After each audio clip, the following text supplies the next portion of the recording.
Just had a visit from Somdet Mahathirajan, one of the most senior venerated monks in Thailand. So it's been a special occasion and a monastery. I think the Sangha and laity, everybody was very honoured and happy to host him. He has gone back to Thailand, arrived in Thailand safely, is continuing on with his duties there. And we carry on with our duties here. So Tuesday night means Q&A session. So we have a few questions have come in tonight. I think we also have a few technical issues, so I'm not sure if everything is working properly. Is it recording? Okay.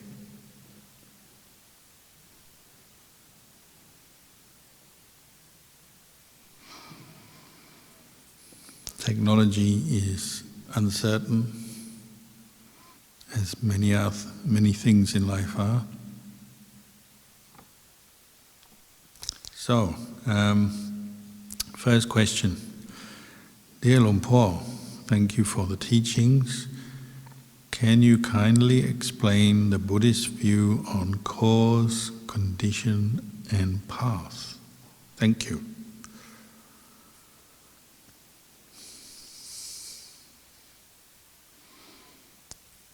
Well, these are all English words, cause, condition, and path.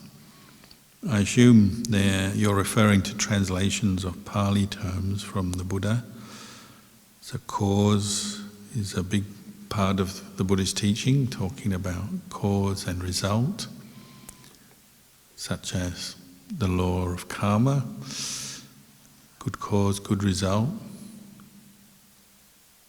Unskillful or bad cause results in suffering, when we're referring to intentional action here. But we also talk about the causes of suffering, as we just chanted, the Dhammacakka Sutta. Suffering has its cause, and that's to be abandoned. So before you can abandon the causes of suffering, you have to identify what they are. So as we just chanted the Buddha's first teaching, the cause of suffering is identified as ignorance, unawareness, not knowing, avijja, craving, tanha, so it's craving for sensuality or the objects of the senses, craving to become, to be, to become, and then craving not to be, not to become, craving to get rid of or not wanting. And craving is a cause for clinging, upadana, and ultimately a cause for suffering. So this is another aspect of cause and result. We call the arising of suffering, it's a causal process. And so it's explained in teachings on the dependent origination, the way suffering arises dependent on many causes and conditions. So some things are a direct cause of suffering, some things are conditions, like could be supportive conditions. So for example, suffering is always caused by karma, action rooted in unwholesome intention, greed, anger, delusion. There are certain conditions or supportive factors which encourage us to make bad karma. So the intention, say, when you're angry, the intention to hurt, to destroy, to harm in either physically or verbally,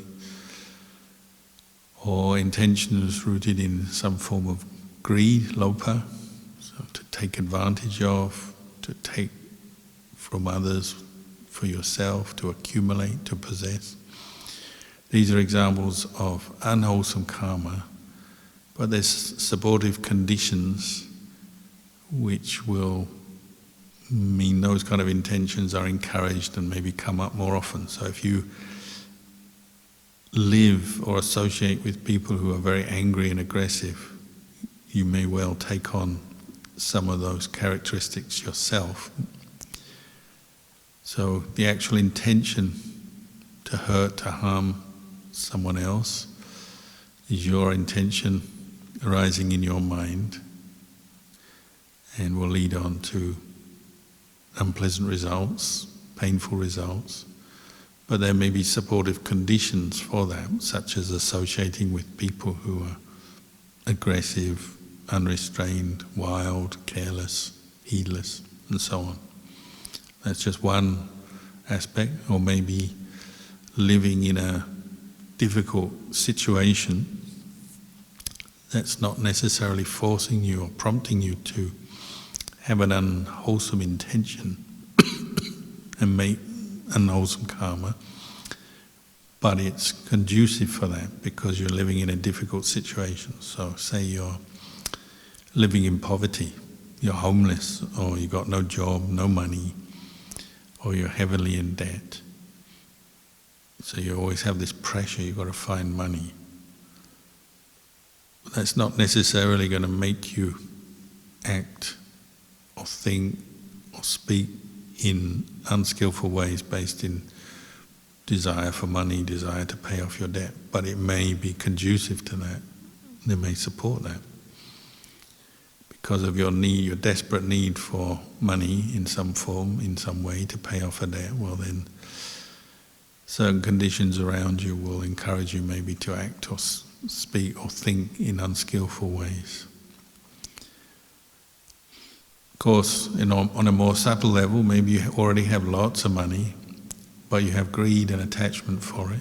So that can still be conducive to the rising of unwholesome states of mind. You could say it's a more subtle, more indirect conditioning you towards greed, anger, delusions. So say you have a lot of wealth, and you're very possessive and attached to that wealth, well, you may also have a lot of fear, anxiety that you will lose your wealth, or someone will cheat you out of it, or steal it, or the stock market will crash and you'll lose your wealth, and so on. So some conditions are very directly encouraging you to think in and act in unskillful ways. Some are more indirect, more distant, but still steering you in that direction, or can be a cause for you to go in that direction. But then there's also conditions that are supportive for wholesome karma, skillful karma. So hearing the Dhamma, like right now, maybe if there's any benefit in this explanation I'm giving you, which is off the cuff, so I don't know how good it is, but if there's any insight or light arising in your mind listening to the Dhamma now or on other occasions, well, that's a cause for, or a condition for the arising of wholesome Dhammas. But still you have to create the causes for these conditions to come to be supportive. So like being in a place where you hear the Dhamma, having the access to the Dhamma is a condition, you might say, and then the cause is you pay attention to it, you give importance to it, you respect it, and then you turn your ears to listen to it and then try and understand it, think of it, remember it, contemplate it. So causes and conditions work together. When we talk about the path, well, the Noble Eightfold Path, well, this is a cause as well. It's the directing of your mind to cultivate these 8 different factors. And you, when perfected, develop well to completion, well, they give their results. So we talk about the Noble Eightfold Path giving rise, being the magga, which means path, the way, the path, giving rise to the fruit or the result. So there's 4 paths, 4 fruits in the development of a human mind towards Nibbana, towards the end of suffering. There's the Sotapatti Magga, Sotapatti Phala, the path and fruit of stream entry. Sakadagami Magga, the path to the next level of enlightenment, once returner, and Phala, the fruit of that path, attaining the state we call once returner or Sakadagami. And then there's the path of the Anagami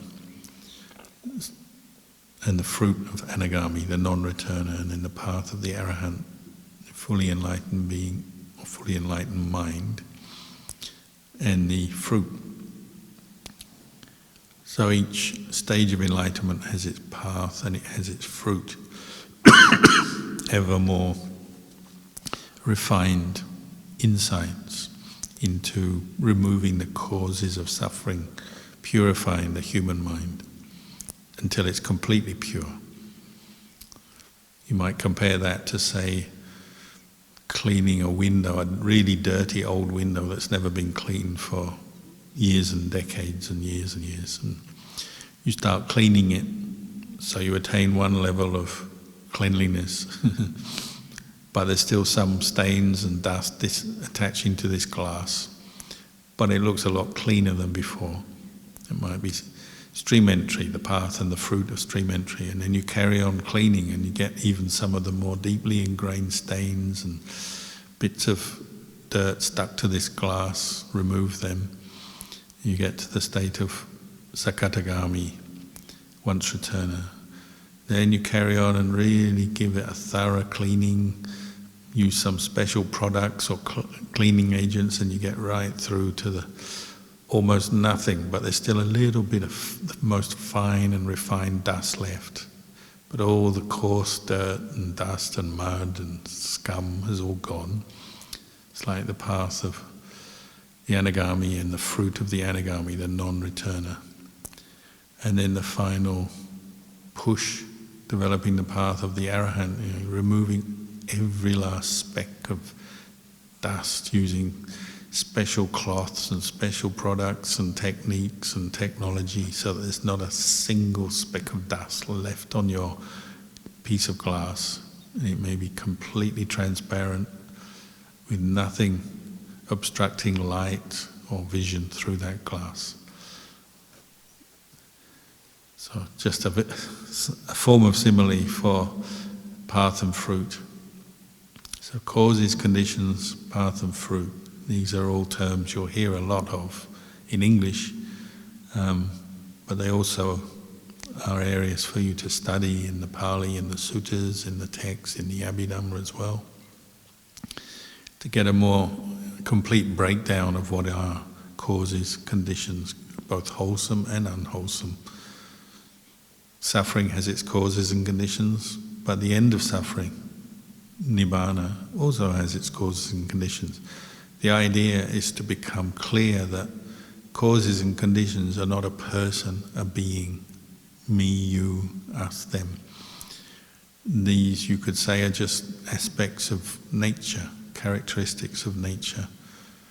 So if somebody is suffering, there's actually no person suffering, it's a state of mind, an experience, but there's no one who really owns that, although the individual may not realize that, and there's this delusion of self, I am suffering.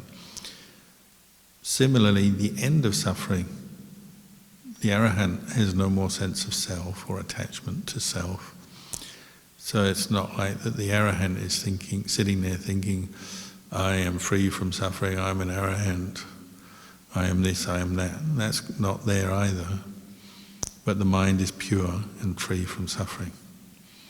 And that will only occur if the right causes and conditions are developed and cultivated. So we have a choice in life. We either go one way, the way of suffering, and develop the causes for more suffering, or we go the way of non-suffering and ending suffering and develop that.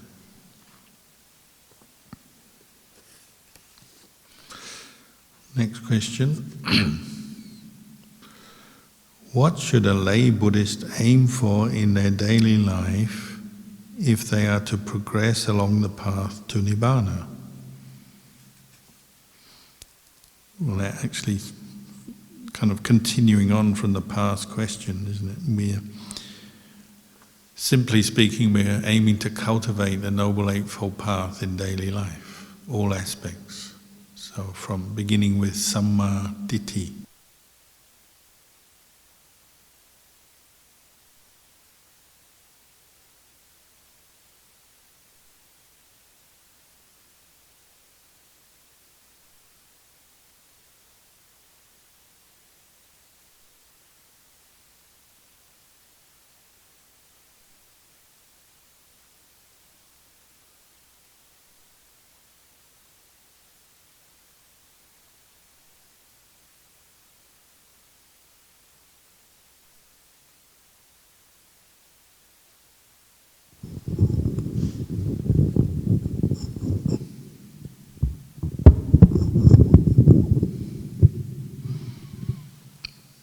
Continuing from the last question, what should a lay Buddhist aim for in their daily life if they are to progress along the path to Nibbana?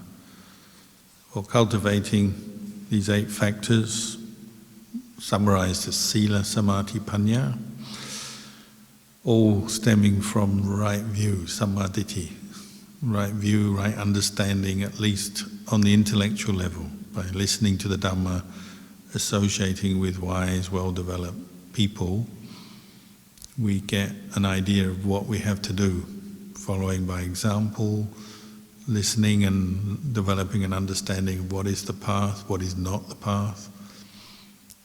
Listening to the Dhamma, reflecting on the Dhamma, we gain right view, and from there we can cultivate right action, right speech, right livelihood, meaning learning to live in a way where we're not deliberately or intentionally harming others or oneself.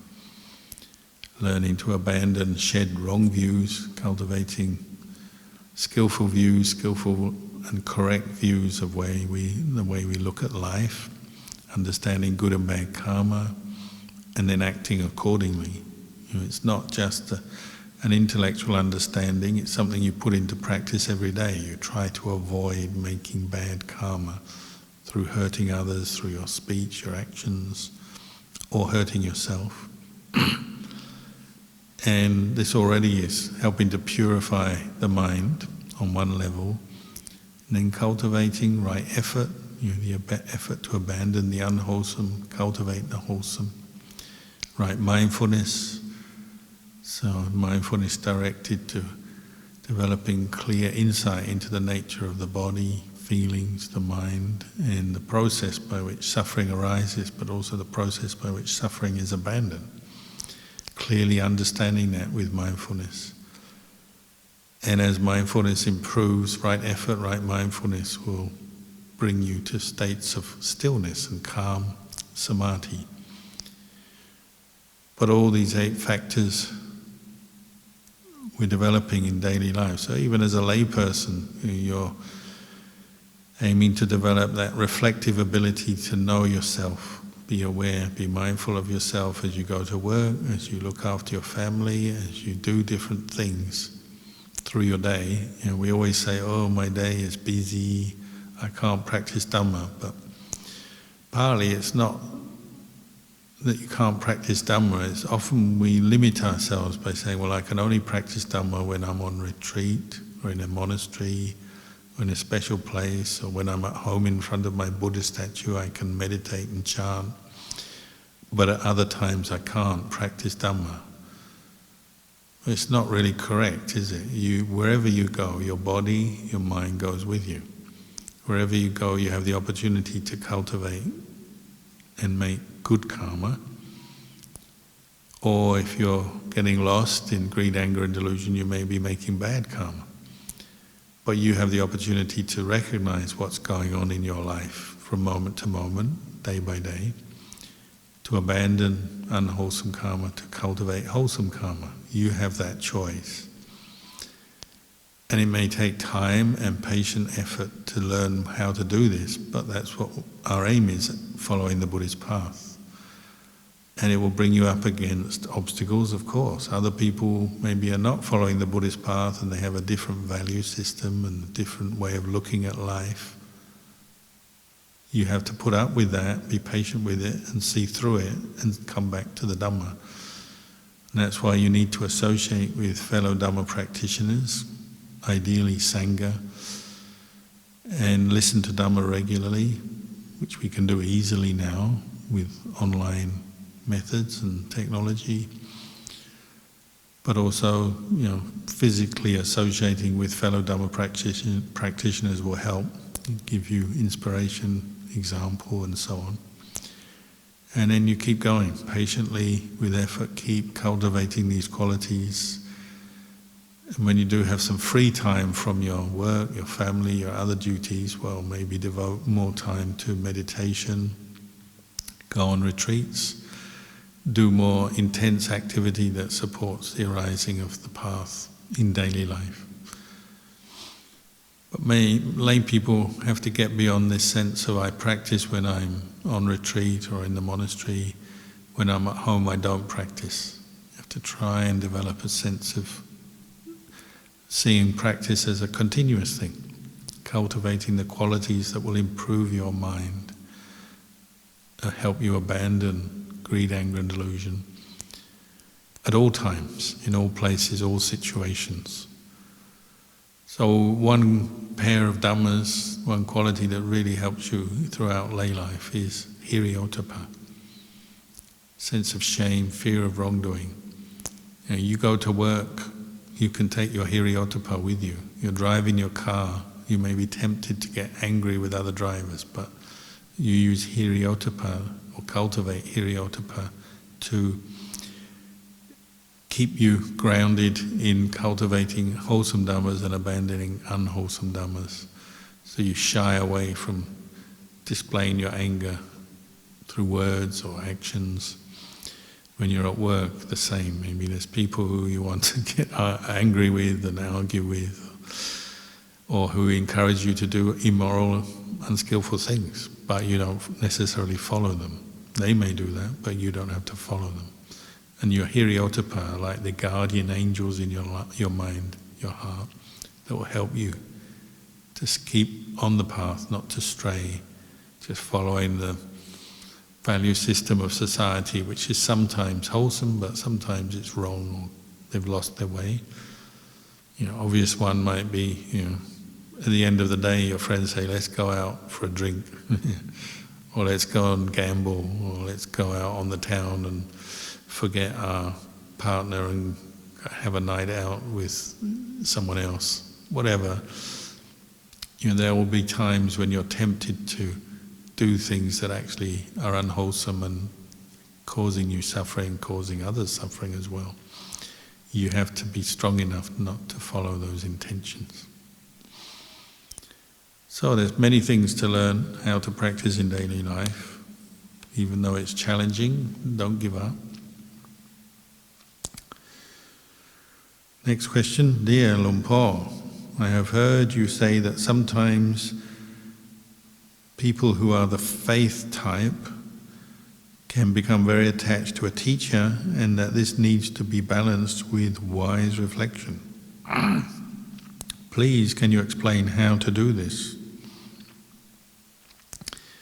Well, cultivate a lot of mindfulness regularly, and then cultivate the ability to wisely reflect. And look at where you may still have weaknesses, faults, limitations in your understanding and in your practice. And of course we're here to improve through the practice, so one part of that means being willing to listen to others and their advice or their criticism, their what we call admonition from others.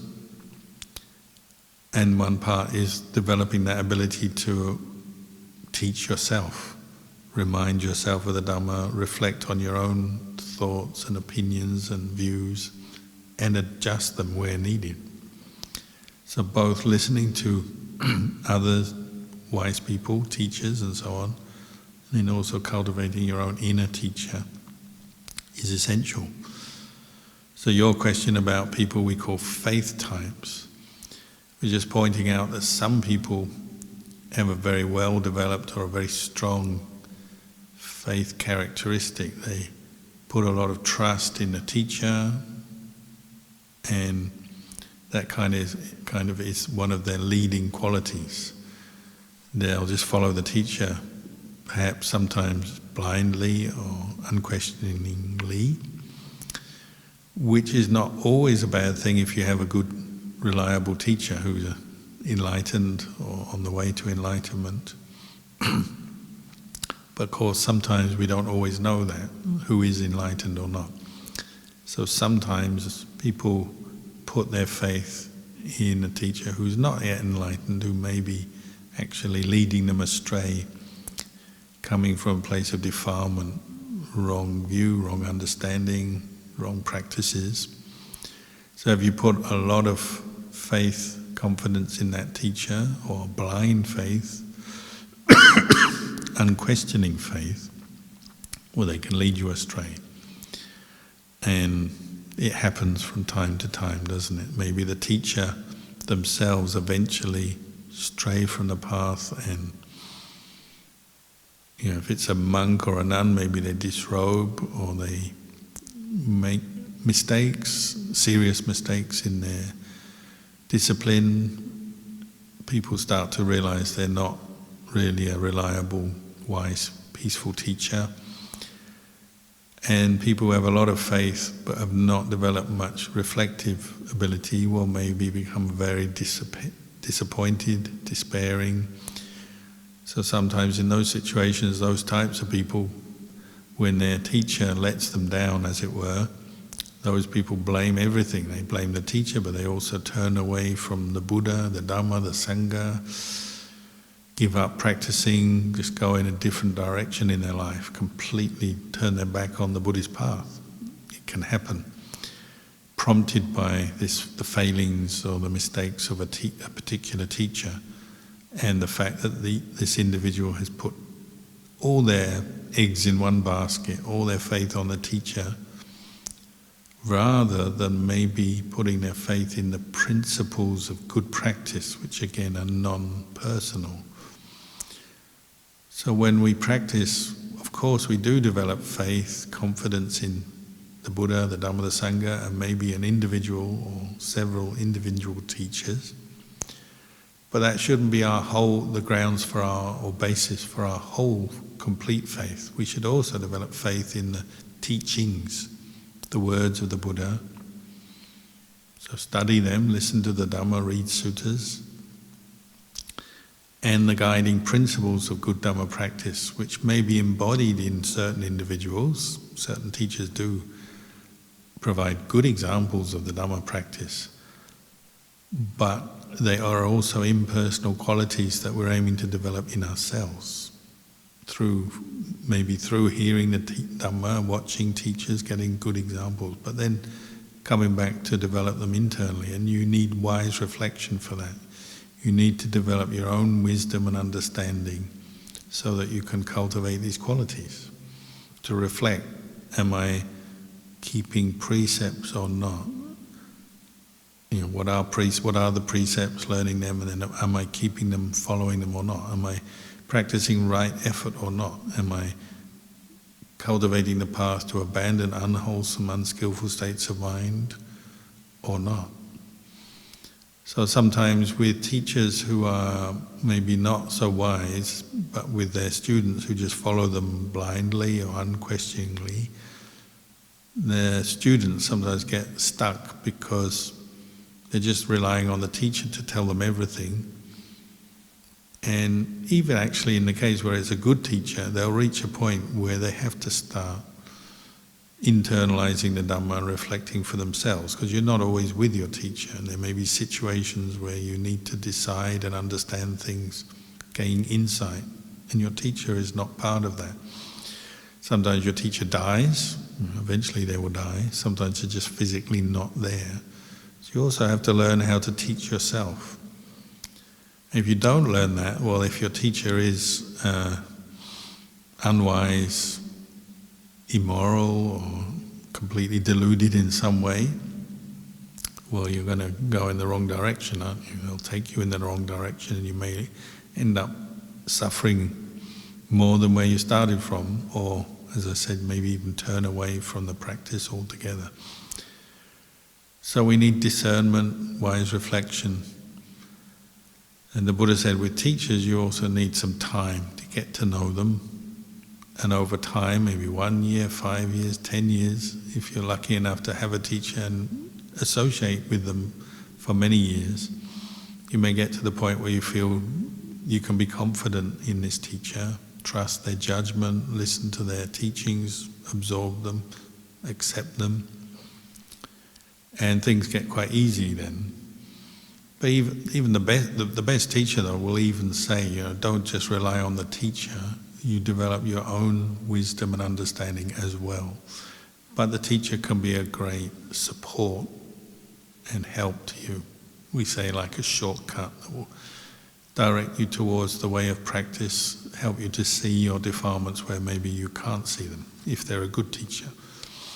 But if they're a not very skillful teacher, we need to still develop this ability to reflect on the Dhamma, on the principles of good Dhamma Vinaya, good practice, just in case the teacher turns out to be unreliable or deluded. You also need to be able to develop your own inner qualities, your own refuge. So if you're fortunate, you meet a good teacher, well, that's good, but you still develop the inner refuge. If you're unfortunate or unlucky and meet a bad teacher or deluded teacher, if you're developing your own inner qualities, well, sooner or later you can come back and rely on them, and you maybe have to part ways with the deluded teacher, the wrong teacher. But you've got something to support you through that. If you put all your faith in a teacher and you don't reflect, don't develop much wisdom yourself, then you're as if treading on thin ice, and if the teacher lets you down, then you're stuck. So the Buddha said, develop the qualities of Supatipano, Ujupatipano, Yayapatipano, Samijipatipano. We chant them every day to remind us these qualities we're developing inwardly. Even if we do have a good teacher, good, but we also have to develop these qualities internally.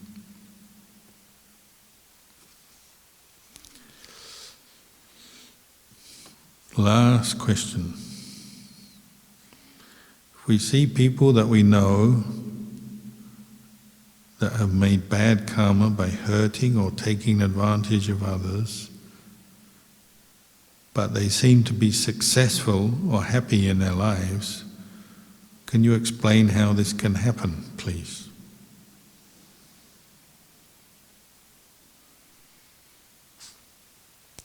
Well, coming back to karma, we make karma, and the results of karma can come up quickly or slowly, in this life or even in the next.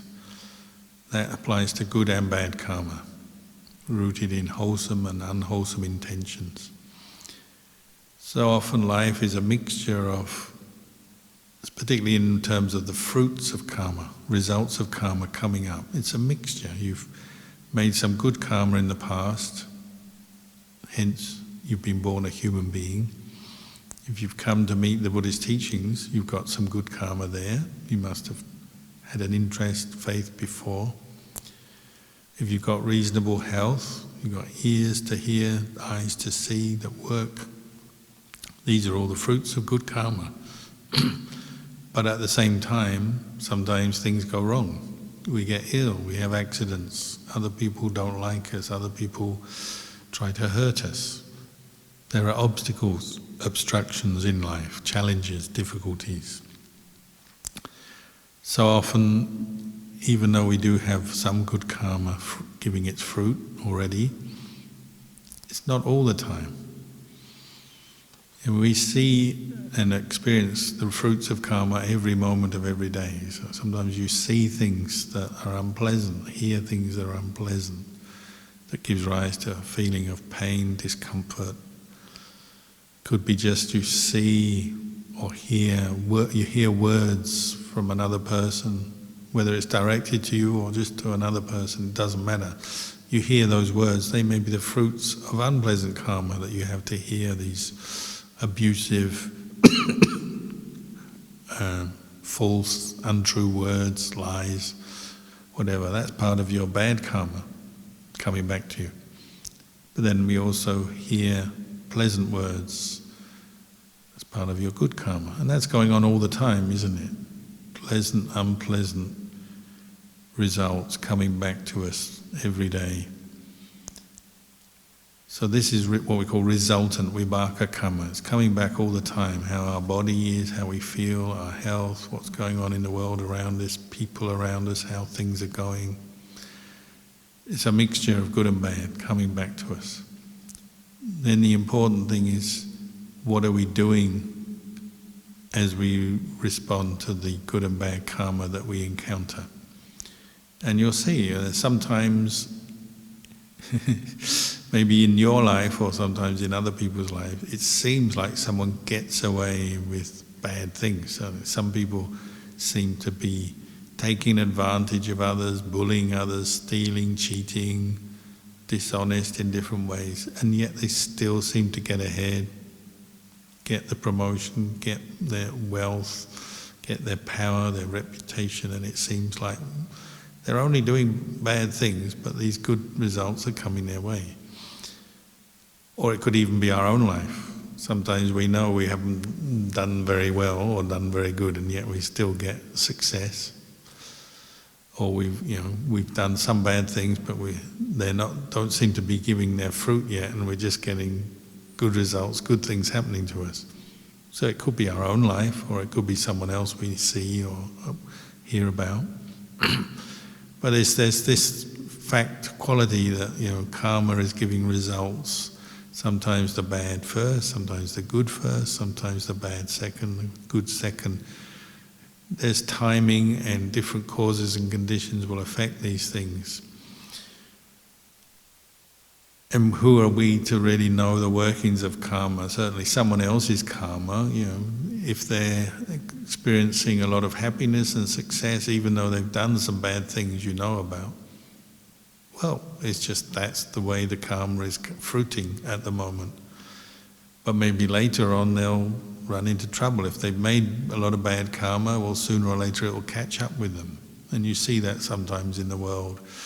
People shoot up and seem to be rich, successful, famous, and then they can shoot down to poverty or become disparaged by society, abandoned by people, lose all their wealth. Things can go up and down like that. And sometimes they go down and they come up again. The important thing is, what are you doing with all this as you go through your life? When you meet with the obstacles, the results of bad karma from the past, how are you dealing with it? Is it triggering you to get more angry, more upset, do more unskillful things, and then put you on a spiral down to things getting worse and worse, more and more suffering? Or do you rise above the bad karma that's giving its result? Do you maintain a good attitude, be patient, get through your illness, your difficulties by maintaining the Dhamma in your heart? There's different ways of responding to the ups and downs of life, aren't they? This is the whole point. The Buddha said, cultivate the path, sila, samadhi, panya. Even though you have old bad karma fruiting sometimes, this is what will get you through it. Otherwise, Buddhism is impossible. It's impossible to get enlightened. Because even the Buddha had bad karma from the past. Sometimes he got wrong views and behaved in ways that were not skillful. And sometimes that came back to him. Even as a Buddha, he still had to receive the fruits of his old karma. But he always used Dhamma practice to get through it, and he did get through it. He became totally enlightened and he became a blessed one. So, meeting the Buddha, offering to the Buddha would be such a great blessing. And often blessings develop more blessings, good things develop more good things. So even though you may have bad karma ripening, sometimes things go wrong. If you treat it in the right way, develop the right qualities and associate with good people in your life, you can go beyond the bad karma and you can make good karma, and good karma can breed and develop more good karma. So that's why sometimes people, they meet an enlightened teacher or just a very good teacher, they support the Sangha, because the Sangha we call a field of blessings. Probably the best field, the best source of blessings in your life is Sangha. You associate with Sangha over and over again, life can often go up and up and up. Maybe on the outside, not always. Some people are not particularly successful in the world in terms of material things. They're not famous, they're not wealthy, but mentally their mind is going up and up and up through the practice. So that's another thing you have to be careful of. We usually judge people in the world by their external success. So that's why we say, oh, this person seems really kind of greedy, selfish person, but they're so rich and so famous. Well, whether they are greedy or not, that's for them to know. Maybe we don't know. But still, it's not their external success may be a sign of many good qualities, many good things they've done. But it may also be hiding, like you say, many unskillful qualities. Somebody on the outside may be very humble, not apparently very successful, but they have the mind of a Aryapugala. Aryapugalas, noble ones, may be quite humble in the way they live, and nobody really notices other than another Aryapugala. For example, I once went to visit Lumpur Ginari's monastery, and there were some Buddhist nuns there, and one of them was very well practiced. She had a good teacher. Lumpur Ginari was considered to be an arahant and one of Ajahn Chah's teachers. But the monastery was really poor, and the nuns were living there very simply, living a life very simply. Nobody knew about them. They weren't famous Dhamma teachers, meditation teachers or anything. Nobody wrote books about them, or they weren't on YouTube or anything like that. But one of them seemed to be very wise, Aryapugala. But to this day, probably nobody really knows her name, other than a few close associates. So often people who attain the Dhamma are not necessarily famous. Some become famous and seem to have a lot of worldly success as well as success in the Dhamma, but some don't. But they will have overcome all kinds of obstacles. So, the success in the world is the thing that pulls people's hearts, and often it's the basis for a lot of greed and attachment, isn't it? We want to be wealthy, well-known, successful, have power. But that brings with it a lot of danger, because you may end up doing some unskillful things, and it becomes a basis for attachment. One who practices the Dhamma is not seeking those worldly goals. They're seeking the Dhamma, Sila, Samadhi, Panya. They may also have the Bharami to do a lot in the world and may become famous, may become wealthy, powerful, maybe, or maybe not. It doesn't always match. So judging people on their external sort of success in the world can be helpful up to a point, but in the end, it's the Dhamma that counts, and sometimes that's not reflected in someone's external status and situation in the world. So be careful, that mind that loves to judge and look at other people. A lot of suffering. We have to also learn to look at ourselves, more important. So I'll leave the Q&A session there tonight and wish you all well.